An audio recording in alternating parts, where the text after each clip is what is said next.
Hello guys, good day and welcome to my channel once again. In today's video, I'm going to show you how you can cover your Jamb syllabus in just 7 days. As you all know, the Jamb registration will terminate on 14th of February, which is 3 days left.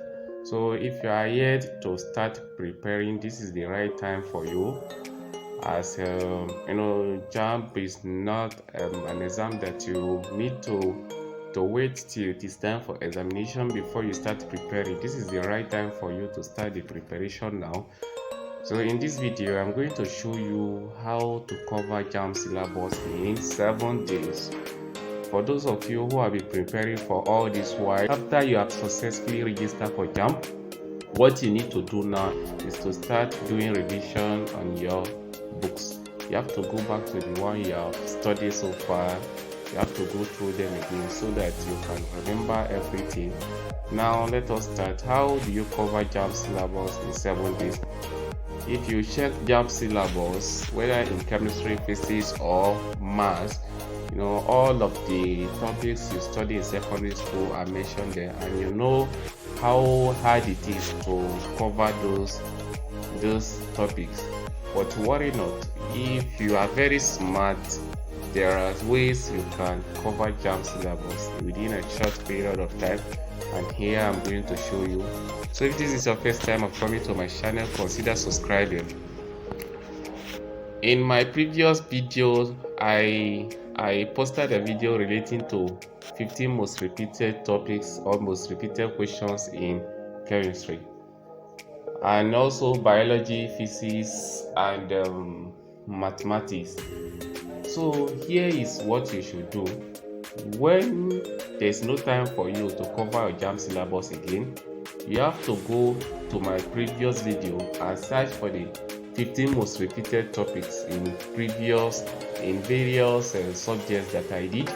You have to go through them one after the other. 15 topics are not that much. You can study them very well and make sure you understand them.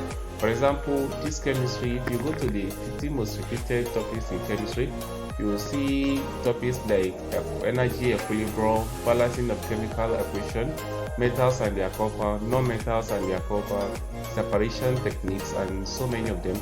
You can go through them and study as fast as you can. And what is the following thing to do after studying these 15 most repeated topics? You have to go and solve the past questions related to these topics. For example, chemistry involves a lot of calculation, especially in area of gas laws such as Boyle's law, Charles law, general gas equation, Graham's law of diffusion. So you have to solve them very well, and also go to the one that doesn't involve calculation. You have to try as much as possible to solve past questions related to these 15 most repeated topics in chemistry. The same thing happened to physics. If you go to physics, in my previous video also, I posted how 15 most repeated topics in physics. So you have to go through these 15 most repeated topics, write them down, then carry your textbook. And I also recommend textbooks for you. As for physics, you have to use lambda physics. So carry your lambda physics, go to the topics I mentioned, and study them one after the other. The most interesting fact about lambda physics is that it's come with a lot of Jamb past questions and with well explanation. If you can cover these 15 topics and solve Jamb past questions related to it on the day of your examination, you are going to accomplish success by God's grace. So this is it for the 15 most repeated. Let me give you some 15 most repeated topics in physics. We have topics like energy, work, and power. We have wave. We have electricity. We have a gravitational field, and topics like elasticity. So you have to cover them very. If you check my previous video, you'll see them. So let's move on.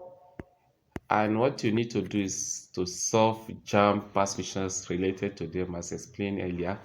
So that is it. And if you move on, you also see 15 most repeated topics in biology. One thing about, let me give you this secret about biology.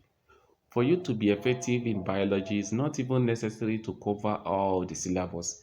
You have to read as much as you can, then go to the past question and solve them very well, because biology don't have any new question to give you. But what they do is the continuous repetition of the previous questions. So if you cover like, 5 years past question, for example, let's say 2019, 2020, 2021, 2022, then at least you should be able to come across 20 of those questions in your exam. So that is the beautiful part of biology. And if it is also necessary, it's also very good if you can, go through the textbooks I recommended for you. Although during my time, I use college biology, that is Idodo. I use Idodo biology, and you know how Idodo biology is well explained. I cover all the topics, and fortunately, in my jump, I score 75 in biology.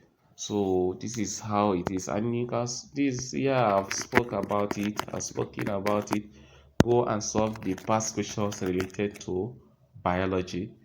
And anyone you don't understand, you take it to people who understand it better than you do, so that they can clarify you. Remember, when to succeed in jump, sometimes it's not all about hard working, but it's all about smart working. You understand?